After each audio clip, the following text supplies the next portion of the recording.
la semaine dernière a été respectée. Mesdames, Messieurs, nous sommes à nouveau à votre service dans le cadre de la rétro sur Canal 2 Info. Merci d'être restés des nôtres. Eh bien, pendant une cinquantaine de minutes, nous allons vous balader dans l'essentiel de l'information traitée tout au long de la semaine par la presse locale et internationale. Et pour nous accompagner dans cet exercice, nous allons bénéficier, comme il est désormais de tradition, de la compagnie d'Isaac Essamé. Il est sociopolitiste et administrateur des collectivités territoriales décentralisées, les CTD. Alors, Monsieur Isaac Essamé, merci d'être venu sur le plateau de la rétro une fois de plus. Merci et bonsoir à tous. Chers téléspectateurs, c'est une tradition. Nous introduisons cette émission toujours par des faits de société. Et bien, nous allons nous rendre du côté d'Edéa, c'est dans le département de la Sanaga-Maritime, région du littoral. Une dame alors a utilisé des subterfuges justement pour voler un bébé. Elle a distrait la vigilance, ou alors elle a joué de la vigilance de la mère du bébé pour emporter l'enfant. Fort heureusement, les fins limiers de la police et de la gendarmerie ont permis justement de retrouver l'enfant sain et sauf. David Pem pour le compte rendu. En moins de 2 mois, ce nourrisson a connu 2 mamans. La fausse que voici l'aurait kidnappée au domicile de la vraie. La scène se déroule au quartier Équité à Edéa. La mère génitrice revient sur ce qui s'est passé. Jeune femme, cognante à ma porte. Voilée. Elle me dit qu'elle était cachée. Comme je suis placée là. Voilée, je ne voyais pas sa face. D'un air pleurante, elle me dit, votre mari a fait, je suis sortie, je suis allée appeler. Arrivé au carrefour, j'appelle mon mari, ça fait d'abord les filles. Après, je lui ai demandé, mais qu'est-ce que tu fais au téléphone, qu'est-ce que tu fais, comment tu as envoyé quelqu'un à la maison m'appeler? Tu ne peux pas rentrer, il me dit que tu as me dit. Il me dit qu'il n'avait même pas fini de me parler, il me dit, rentre à la maison. Rentre à la maison. Il n'est pas sûr que c'est un piège. Quand je suis rentrée à la maison, dès que j'ouvre la porte, je soulève mon rideau. Je ne vois pas l'enfant sur le lit. Je demande à ma fille de 3 ans, maman, le bébé est où? Elle dit directement qu'il y a une maman qui est entrée là, elle avait le pagne. Elle avait le pagne. Elle avait le pagne. Elle a pris l'enfant. Tout en larmes, cette dernière, avec l'aide des proches, ira déclarer le vol de son bébé à la brigade de gendarmerie d'Edéa 2. 24 heures après l'événement, les éléments de l'adjudant-chef Sembia Armel vont mettre la main sur la présumée voleuse. Âgée de 33 ans, Dikimat, comme cela est écrit sur la photocopie de la CNI retrouvée sur elle, aurait abandonné le bébé dans les toilettes indigènes au quartier administratif. La descente du procureur de la République à la brigade terre d'Edéa 2 a permis de mettre en exergue une autre affaire de kidnapping. L'autorité judiciaire a ordonné l'ouverture de différentes enquêtes pour la présumée voleuse du bébé. Elle médite sur son sort à la prison principale d'Edéa.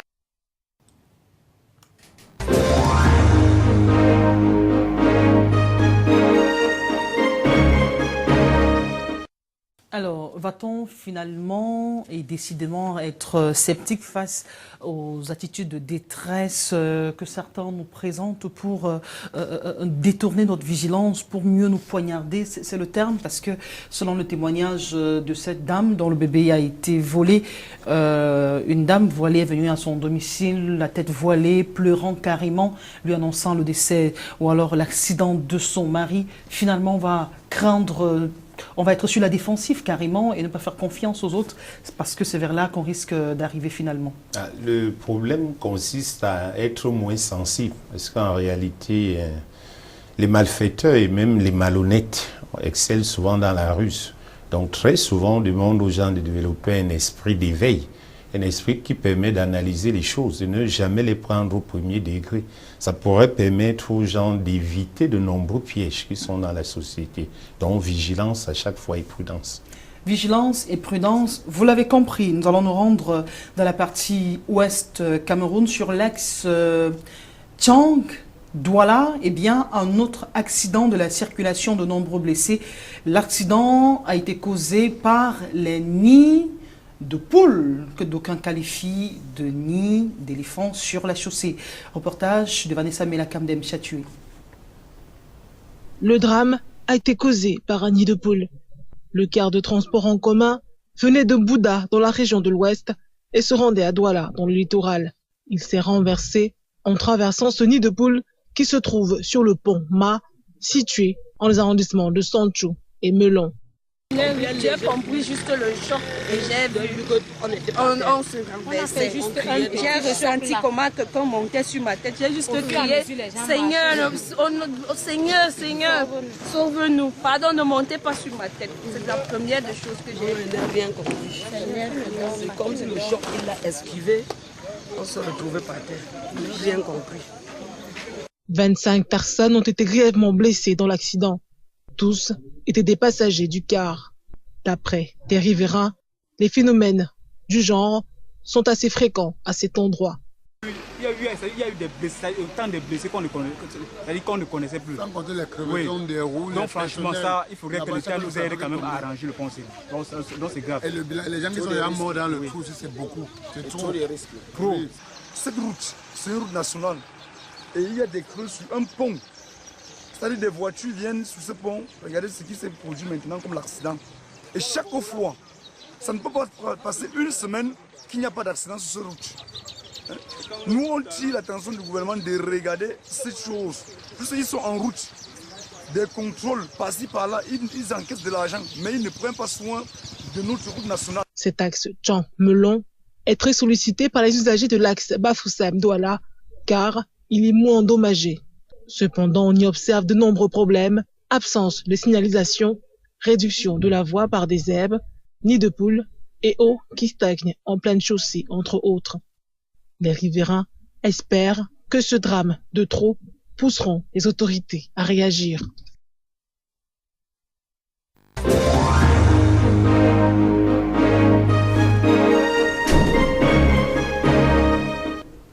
Quand on parle du triangle de la mort au Cameroun, à savoir Douala, Bafoussam, Yaoundé, eh bien, l'ex-Douala Bafoussam est devenu l'un des plus accidentogènes du Cameroun, au point où, lorsque l'un de vôtres prend la route Douala Bafoussam, vous restez tremblant jusqu'à son arrivée.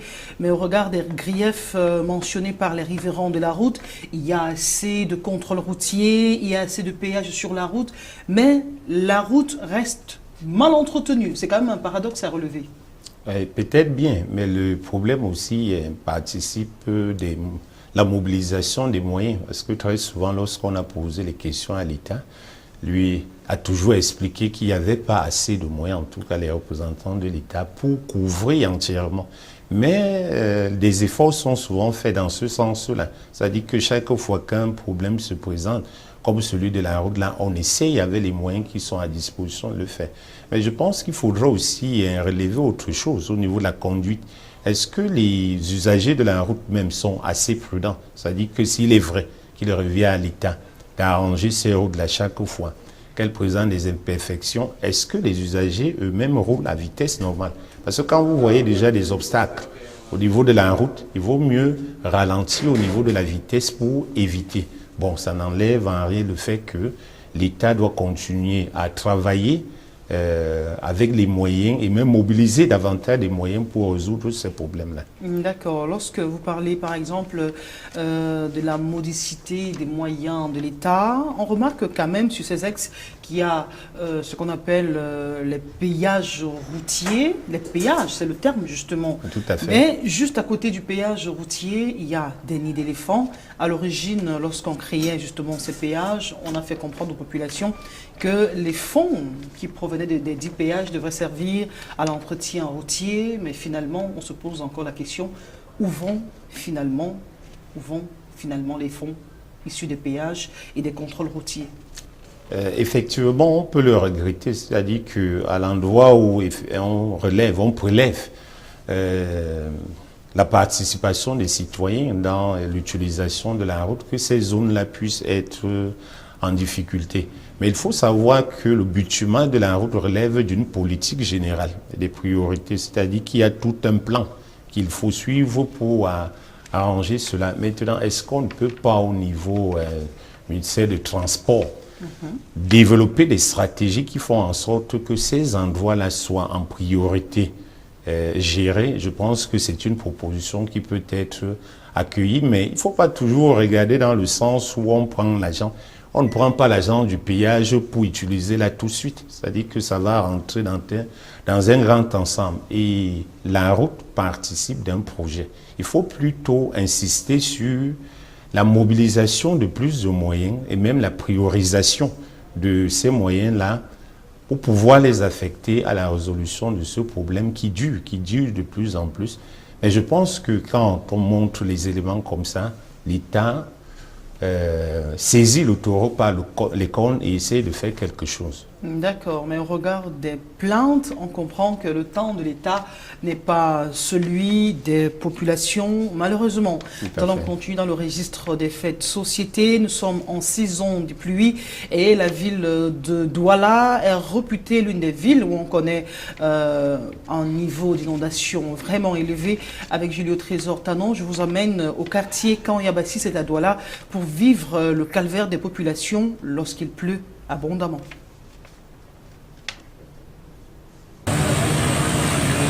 Comme à l'accoutumée, après la pluie de ce lundi, l'eau a débordé le pont au lieu-dit Kanyabassi dans l'arrondissement de Douala 2e. Entre bruit de moteur et klaxons, les usagers bravent l'eau souillée. C'est déplorable.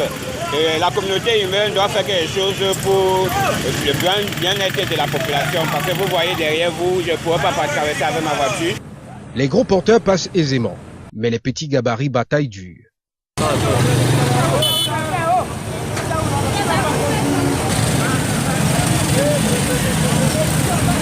Les piétons n'ont pas le choix et doivent marcher dans l'eau. Les automobilistes les plus téméraires traversent au risque de noyer le moteur et les moins chanceux doivent pousser, pris au piège à mi-parcours de la traversée.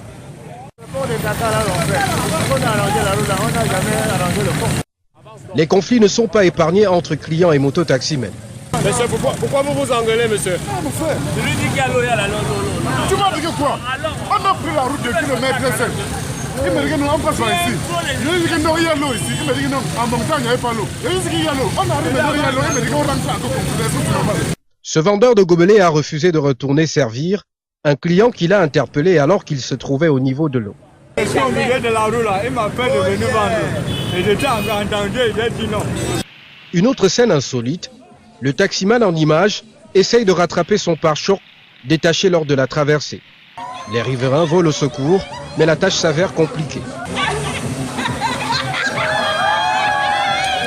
La scène est plutôt comique et le voisinage se régale.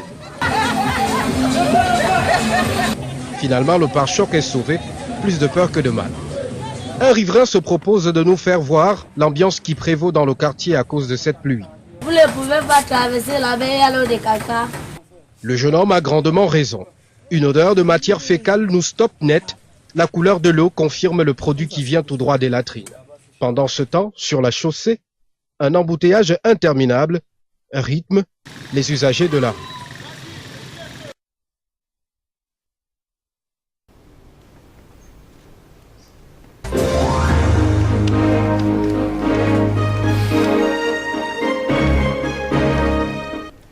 Isaac et Samé, ce spectacle vous donne-t-il l'envie de rire ou d'en pleurer?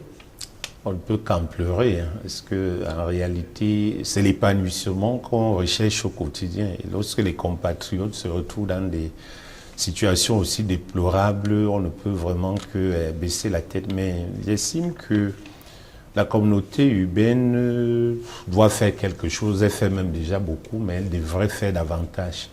Et il faudrait également la participation des populations. Parce qu'ici, en réalité, on est même encore au cœur de la décentralisation, la gestion des catastrophes, la gestion de l'environnement, etc. Il est des zones où les gens ne doivent pas vivre. C'est-à-dire qu'ils ne doivent pas pouvoir s'exposer à un certain nombre de dangers.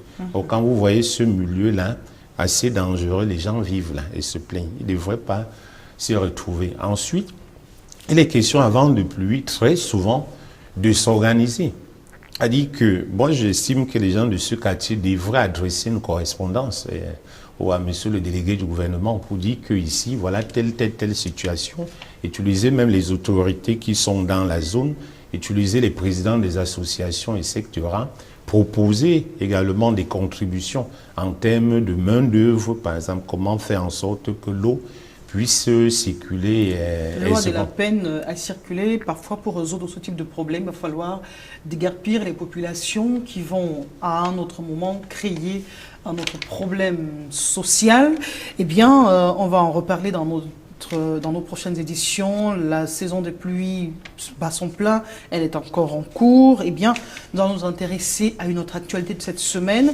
Un malade encourait le risque de se faire contaminer par le virus du VIH-Sida et le virus de l'hépatite. Fort heureusement, l'infirmier en charge de la transfusion sanguine a eu le réflexe d'examiner les poches de sang qui sont venues de l'hôpital des Sœurs de Locpom. Jules Trésor Tanon, à nouveau. Martin Gollet revient de loin. Il vient d'échapper à une contamination au VIH et à l'hépatite. Les faits remontent au 4 août dernier. L'homme hospitalisé à l'hôpital à l'Huitième de Sable, Bonamoussadi à Douala, souffre d'une anémie. Il lui faut 2 poches de sang après le diagnostic des médecins. Je suis allé payer le sang à l'hôpital des Sœurs de Locpom. Donc, ils m'ont taxé les 2 poches à 50 000 que j'ai payé cash. Maintenant, je reviens à l'hôpital à l'Huitième. Dieu merci. Ils m'ont dit qu'ils ne vont pas faire une transfusion sans avoir contrôlé le sang. Une poche a le sida et l'autre poche a les hépatites. Les tests effectués sur les 2 poches de sang sont hallucinants. Madame Gollet et son fils retournent à l'hôpital des Sœurs avec les 2 poches souillées. Les responsables de l'hôpital à l'Huitième de Sable que nous avons rencontrés hors caméra confirment les faits rapportés. Ce que reconnaît d'ailleurs la direction de l'hôpital des Sœurs qui tente d'expliquer ici le pourquoi du comment. La poche en question était divisée en 2, donc de 250 cc. Et puis, quand on a retesté le sang, on a trouvé que effectivement c'était il y avait le VIH qui était positif. Vous savez, parfois il y a des faux positifs et des faux négatifs. Donc après les tests de confirmation, quand on a confirmé que c'était positif, dans tout le cas, dès qu'on a constaté ces problèmes, on a échangé le sang immédiatement. Heureusement qu'on n'a pas transfusé de sang chez le patient. C'était une urgence. Heureusement peut-être. L'homme a échappé au pire, mais reste psychologiquement atteint. Des fois, quand je dors, je rêve beaucoup de choses. J'ai déjà en idée que le sang qu'on voulait me donner était un sang souillé. La famille Gollet compte déposer une plainte contre l'hôpital des Sœurs de Locpom pour que justice soit faite.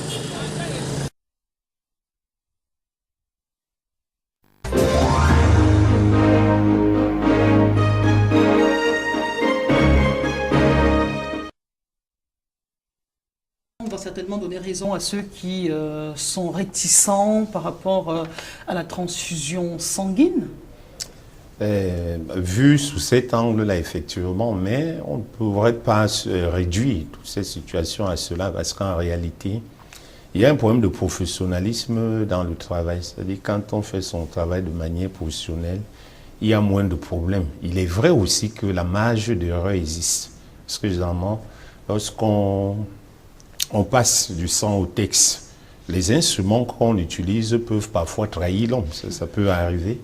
Donc c'est ce qu'on appelle des marges d'erreur. Mais ici, à chaque fois, lorsqu'on a déjà commandé du sang, une personne sollicite des poches de sang, comme ça a été le cas, il faut toujours tester. C'est-à-dire qu'avant de vendre, on teste, et au moment même de l'utilisation, il faut encore tester. Avant de les conserver même. Et effectivement, vous voyez ici qu'au moment de la vente, ce qui n'a pas été manifestement fait, mais quand il a fallu envisager déjà l'utilisation, ça a été fait, et heureusement.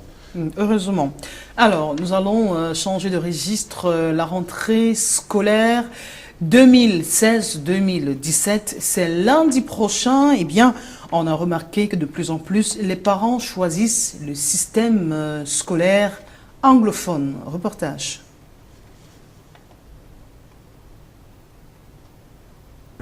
Attente sereine et paisible pour ses parents dans cet établissement à quelques jours de la rentrée scolaire. À majorité d'expression française, ils ont préféré inscrire leurs enfants dans le système anglophone. Voyons qu'il y a beaucoup plus d'opportunités dans le système anglophone.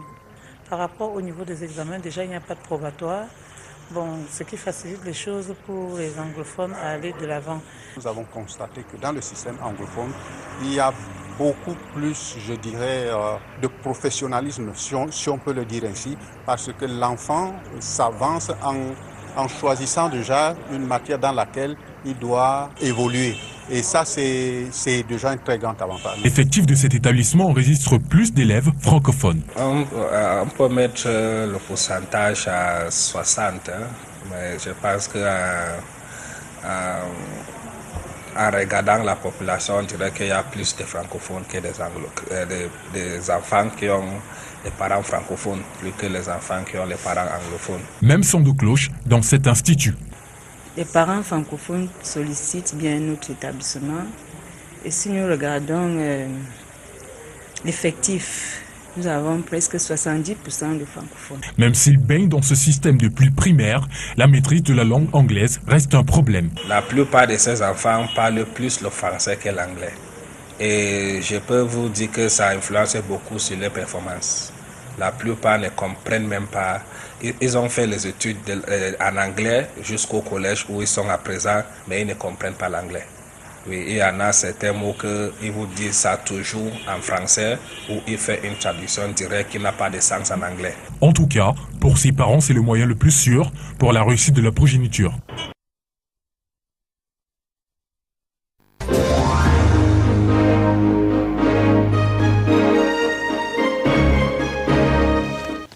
Ce n'est un secret pour personne, le système anglophone attire de plus en plus les parents. Nous sommes dans un pays bilingue. C'est vrai que les gens s'amusent parfois à dire que les Camerounais ne sont pas bilingues. Et n'est-il pas temps que le système francophone essaye de se rapprocher du système anglophone, essaye de copier entre guillemets ce qui attire autant de monde du côté du système anglophone? Il faut peut-être partir de la motivation de ceux qui envoient déjà leurs enfants là-bas. Parce qu'en réalité, lorsqu'on regarde, l'anglais est quand même la langue la plus diffuse dans le monde, même si le mandarin reste la langue la plus parlée, c'est-à-dire le chinois. Et il y a plus d'opportunités, on le voit, pour ceux qui espèrent voyager demain. Donc il y a cette motivation. L'autre motivation sociale qu'on a, parce qu'on admire beaucoup ceux qui parlent l'anglais. Lorsque vous parlez anglais, on vous admire beaucoup, vous communiquez en anglais, c'est plus facile, c'est plus amusant. Donc cela peut également motiver. Maintenant, il revient au gouvernement qui a ses priorités, qui a sa vision, de voir ce qu'il peut faire. Pour l'instant, il y a les écoles pour l'enseignement anglo-saxon, il y a les écoles pour l'enseignement francophone et les gens sont libres de faire leur choix. Bon, maintenant, est-ce que d'autres motivations ne peuvent pas accompagner cela? Mais avant de s'y engager, il faut déjà regarder si on part depuis la maternelle pour faciliter un peu plus les choses et voir si on tient là-dedans. C'est vrai que d'autres aussi, hein, d'après quelques études menées sur le terrain, on se rend compte que le système anglais est moins exigeant que le système francophone. Vous pouvez le voir avec le nombre de matières et même parfois la manière d'évaluer pose problème. Donc beaucoup préfèrent aller de ce côté-là. Est-ce qu'il n'y a pas des préalables pour les familles? Parce qu'on se rend compte qu'il y a des enfants qui ne sont jamais tenus à la maison par leurs parents ou par leurs aînés, tous parlant français. Finalement, on a l'impression que certains parents le font quelquefois par snobisme. Ou par suivisme, tout simplement. On peut l'observer. C'est vrai que lorsque vous envoyez votre enfant faire ces études-là, il faudrait qu'il soit suivi au cas où il présente les difficultés. Parce que pour certains enfants, c'est plus facile. Ça va, il n'y a pas de problème. Pour ceux qui rencontreraient des problèmes, il faudrait les suivre. Puisqu'il ne s'agit pas simplement d'aller les inscrire dans ces écoles-là. Il faut s'assurer qu'à la maison, ils avancent normalement et qu'on les suit. Pour qu'au niveau, effectivement, des résultats escomptés, qu'on puisse les avoir. D'accord. Alors, nous allons parler de médecine traditionnelle. Le 31 août dernier était journée africaine de la médecine traditionnelle. Et bien, les médecins traditionnels, les naturopathes sont venus de part et d'autre du Cameroun. Dans chaque région, il y avait une manifestation particulière. Cette semaine, à Douala, il y avait une manifestation à la salle de fête d'Aqua. Nous sommes allés rencontrer les naturopathes, précisément le président de la FENACAM, pour nous enquérir des motivations de cette journée et surtout la pratique de la médecine traditionnelle. Nous sommes également allés à la rencontre de l'adjoint au délégué régional de la santé du littoral pour nous enquérir de la réglementation en ce qui concerne la pratique de la médecine traditionnelle et naturelle au Cameroun. Reportage. Médecine traditionnelle, médecine alternative ou médecine douce, les praticiens ont la conviction que la nature dispose de quoi soigner toutes les maladies et sans conséquence. Parce que dans la végétation, on peut avoir des plantes qui minéralisent l'organisme. On peut avoir des plantes qui permettent à ce que les macronutriments, c'est-à-dire ce qui est des lipides, de glucides et de protéines, à cela, nous avons de la matière première pour le bon fonctionnement de l'organisme. Il existe des plantes qui peuvent soigner toutes les maladies.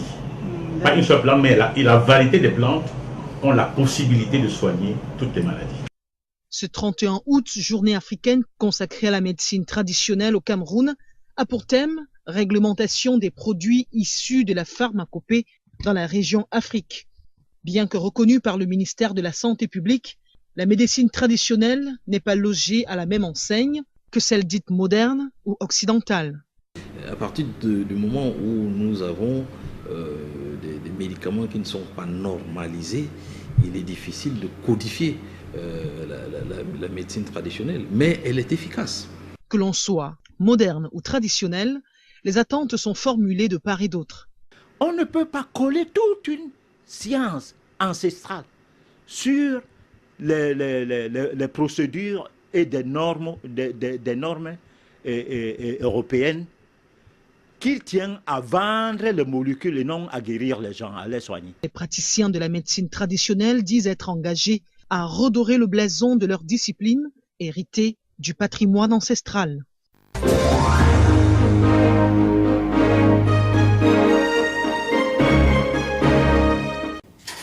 Eh bien, les praticiens de la médecine traditionnelle africaine et naturelle pensent qu'ils ne sont pas assez valorisés parce que les pays africains sont encore sous le joug de ce qu'on peut qualifier d'impérialisme médical. Est-ce que vous soutenez cette thèse-là? Relativement, dans certains pays, peut-être en Afrique centrale, mais il faut dire qu'en Afrique de l'Ouest, il y a une collaboration certaine entre la médecine traditionnelle et la médecine moderne. Là-bas, c'est très développé. Bon, dans d'autres pays, effectivement, il y a problème. Tout de suite, quand vous dites « je suis malade, je vais rencontrer un tradit praticien » ou alors celui qui peut me soigner avec les plantes, on pense à la sorcellerie. Donc, il y a cette manière perverse de prendre les choses là qui posent problème. Et puis, l'autre élément, c'est qu'il ne faut pas que les gens attendent toujours qu'on les valorise. Les gens doivent se mettre au travail, chercher à se valoriser eux-mêmes, par le travail, en cognant à des portes, en forçant parfois, en présentant le bien fondé de leur travail et des résultats qu'ils obtiennent là. Parce que jusqu'ici, lorsque les traitements, par exemple, modernes ne marchent pas, il y a beaucoup qui se réfèrent à la médecine traditionnelle et qui trouvent souvent guérison là-bas. Certains y arrivent étant déjà mourants. Et on attribue, par exemple, au naturopathe celui qui aurait assassiné cette personne. On a reçu il y a quelques jours sur le plateau de l'invité sur Canal 2 Info, un naturopathe qui disait justement « Nos malades ne viennent pas spontanément d'eux-mêmes, c'est quand ça a échoué de l'autre côté de la médecine dite moderne, parce qu'occidentale, qu'ils viennent chez nous et ils arrivent très souvent étant en état de carcasse. » Malheureusement, et c'est regrettable, seulement quand on est malade, dans les familles, il y a des tradis praticiens pour certaines familles. Vous voyez comment ceux-là essayent de gérer facilement. Mais il va de soi que lorsqu'on est malade, on va directement au niveau des centres d'examen modernes pour être reçu, parce que là-bas, Le problème, c'est qu'il y a un diagnostic, c'est-à-dire que la démarche pose souvent problème. Alors, vous allez devant les centres modernes, il y a toute une procédure où on essaie d'identifier le mal à travers des examens et on cherche à administrer des soins appropriés. Alors, au niveau de la médecine traditionnelle, bien qu'efficace, il y a un problème d'image. Parce que qu'est-ce qui se passe? Il se passe que quand vous venez, les méthodes qui permettent d'identifier votre mal ne sont pas aussi transparentes que cela. Voilà ce qui pose souvent problème. Mais toujours est-il que le médecin traditionnel, lui, sait quand vous arrivez, quel type de mal, après vous avoir observé, il peut également utiliser certains instruments qui sont à sa portée, qui permettent de détecter et administrer les médicaments. Mais disons aussi que beaucoup ne vont pas voir les médecins traditionnels parce que le traitement est souvent long. Souvent long. Oui, de nombreux patients veulent un traitement plus efficace et plus rapide. D'accord. Ils disent également que la médecine traditionnelle asiatique a gardé ses lettres de noblesse. Elle est l'une des meilleures au monde parce que le politique a encadré cette médecine. Vous le pensez? Tout à fait, c'est ce que je disais tout à l'heure. À partir du moment où les praticiens camerounais, par exemple, constatent que les produits et les traitements qu'ils administrent aux patients sont bons, pourquoi ne pas aller vers les structures de l'État compétentes? Il ne faut pas toujours attendre, c'est ce que je dis souvent. Si vous attendez longtemps, il y a des priorités ailleurs, c'est-à-dire que portez vos connaissances, portez vos problèmes à l'administration, au gouvernement, suivez en insistant même parfois, cherchez à montrer le bien fondé. Les dirigeants ne sont pas fous. C'est-à-dire que chaque fois qu'on estime que ce qu'on nous propose là peut aider, et parfois même à moindre coût, il y a des décisions qui sont prises. Mais il faut aller vers le gouvernement. D'accord. On a rencontré par exemple le professeur Niet Dipod, qui est le président de la FENACAM, la Fédération nationale des praticiens de la médecine traditionnelle et naturelle au Cameroun. Il estime qu'au ministère de la Santé publique, il y a un petit bureau qui s'occupe de la médecine traditionnelle et un petit bureau de la médecine traditionnelle qui est géré par les médecins alléopathiques dans la médecine moderne, et ils envisagent des états généraux de la médecine traditionnelle au Cameroun pour extirper le bon grain des livrets et chasser les charlatans.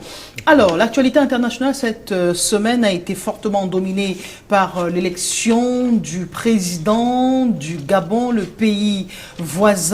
Eh bien, au lendemain de l'élection, c'était le 27, l'élection a eu lieu le 27 samedi dernier, et le 28 dimanche, Jean Ping, le principal challenger d'Ali Bongo Ondimba, c'est auto-proclamé vainqueur.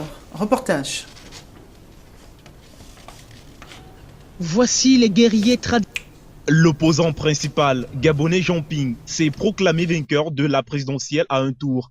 Dans sa première déclaration publique, depuis la clôture du scrutin de samedi, dont les résultats officiels doivent être annoncés mardi. Proclamation qui intervient alors que les deux camps se disent vainqueurs et s'accusent de fraude. Je crois qu'il soit fair play, qu'il accepte les résultats des urnes et qu'il me téléphone pour me féliciter.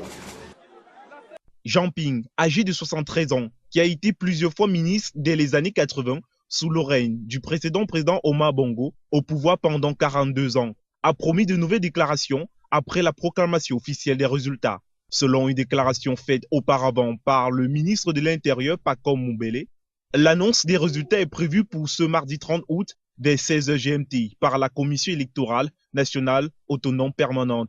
Le ministre avait rappelé qu'il est illégal de proclamer des résultats chiffrés en amont de l'annonce des autorités compétentes. Le camp de Bongo revendique également la victoire.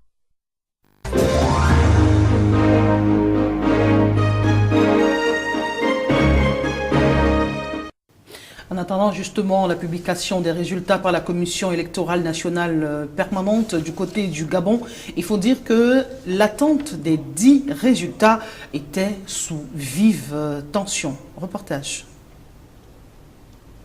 Plusieurs centaines de ces militants stationnés devant le siège le long de la voie express de la capitale à quelques dizaines d'un important dispositif policier.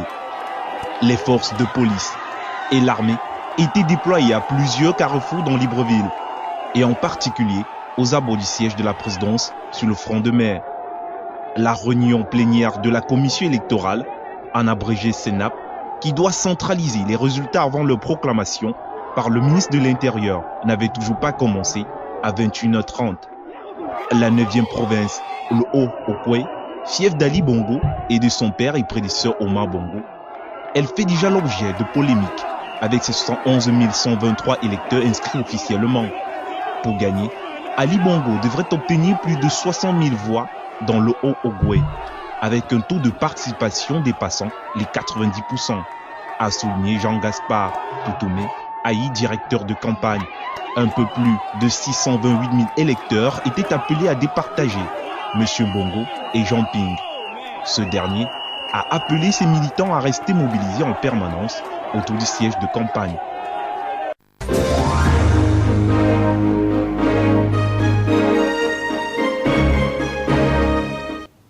Eh bien, il faut dire que du côté du Cameroun, l'attente des résultats a suscité beaucoup d'encre et de salive sur les forats des journalistes et bien d'autres forats, il faut le dire. Il y a eu une veillée pour attendre les élections, la publication des résultats. On en a parlé, on parlait de 17h mardi, finalement on a reporté à 19h, à 21h, c'est finalement le lendemain, presque dans l'après-midi, que les résultats des dites élections ont été rendus publics. À votre avis, pourquoi les élections du Gabon ont-elles suscité autant de remous, autant d'intérêt au niveau de l'Afrique centrale et particulièrement au Cameroun? Non, il faut rappeler tout de suite que nous avions affaire à deux poids lourds. Le président sortant, M. Ali Bongo, et puis l'ancien ministre des Affaires étrangères, M. Jean Ping, et qu'en réalité, on avait comme face à face un candidat nationaliste qui voudrait le bien des populations avec la proximité, et puis le candidat de l'alternance et de la communauté internationale. Et donc, ça renvoyait un peu à ce qu'on a souvent eu ici au Cameroun. On a l'impression que, bon, l'alternance est difficile. Ceux qui veulent l'alternance étaient d'un camp, celui de M. Jean Ping, et ceux qui veulent continuer dans les affaires étaient représentés par M. Ali Bongo. Voilà pourquoi ça suscitait un intérêt majeur pour les Camerounais. Il y a aussi la proximité géopolitique, puisqu'en réalité le Gabon est tout près à côté de nous. Il y a d'ailleurs de nombreux Camerounais qui s'y trouvent. Bon, mais réagissons aussi en disant que on a eu affaire à une théorie, celle de la ruse et la force. Donc généralement dans le processus de l'alternance, on va se rendre compte que il faut qu'une partie de la ruse se détache pour s'associer à la force. La ruse ici, ce sont les dirigeants. La force renvoie à la population. Or, quand une partie de la ruse se détache pour aller au niveau de la population, on peut faire basculer les choses. Mais là, manifestement, ça n'a pas marché. D'accord. On a réalisé un Vox Pop dans les rues de Douala. On ne va pas le diffuser aujourd'hui compte tenu du temps qui nous tient à la gorge. Mais dans ce Vox Pop, là, on a remarqué que les Camerounais étaient très, très acquis à la cause d'Ali Bongo Ondimba. Vous avez parlé d'un candidat nationaliste et d'un autre qui est celui de la communauté internationale. Est-ce que ce penchant pour Ali Bongo Ondimba voudrait dire que les Camerounais, les Africains dans le grand ensemble vomissent la communauté internationale d'une certaine façon? Lorsqu'on a souvenant de ce qui s'est passé au niveau de la Côte d'Ivoire, parce qu'en réalité tout part de là, ça dit que les Africains veulent se développer et ils estiment que l'Occident leur met souvent des bâtons dans les roues. Donc chaque fois que vous avez un candidat qui épouse directement ou il se rapproche des problèmes des Africains, des problèmes des populations, des problèmes nationalistes, ce candidat, eh bien, il ne peut être qu'encouragé par ceux qui défendent le panafricanisme, ceux qui défendent le nationalisme. Et il faut dire que les scores, c'était au coude à coude, 49,80% contre 48,23%. C'est un pays divisé. Quels seront les challenges d'Ali Bongo Ondimba finalement? Il a déjà commencé à convoquer ou à évoquer la réconciliation, puisque pour gouverner, il faut avoir l'ensemble du pays. Il faut une légitimité. Or, quand on n'atteint pas 50% au moins ou plus, ça pose un problème. Donc, il va falloir rapprocher de nombreux Gabonais. Il va falloir développer une politique d'ouverture. Parce qu'avec la politique d'ouverture, ça permet de calmer les uns et les autres. Ça permet de faire participer tout le monde à la gestion. D'accord. Il faut dire que le parti d'Ali Bongo Ondimba, le PDG, c'est le cas? D'accord. C'est vrai, le Parti démocrate gabonais, Ali Bongo Ondimba, président de la République du Gabon pour le prochain septennat. Jean Ping, qui est aujourd'hui son principal challenger, on va dire que c'est un pur produit du PDG. Il a été plusieurs fois ministre, il a été chef du cabinet du feu Omar Bongo, il a été même de la famille Bongo parce que compagnon de Pascaline Bongo avec qui il a eu plusieurs enfants aujourd'hui dans l'opposition. Mesdames, Messieurs, nous aurons l'occasion d'en reparler dans nos prochaines éditions. Il faut dire que l'actualité au Gabon, c'est la principale actualité, l'information qui fait les choux gras de la presse nationale et internationale ces derniers jours. Mesdames, Messieurs, nous avons eu le bonheur d'être des vôtres pendant les 52 dernières minutes. Nous disons merci à mes yeux Isaac et Samé qui a été des nôtres une fois de plus. Eh bien, on va le rappeler. Également.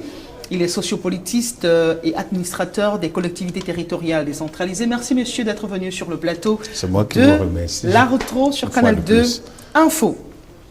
Le prochain rendez-vous, ce sera la semaine prochaine avec certainement de nouvelles informations, une nouvelle énergie et avec un nouvel invité. Merci de rester des nôtres.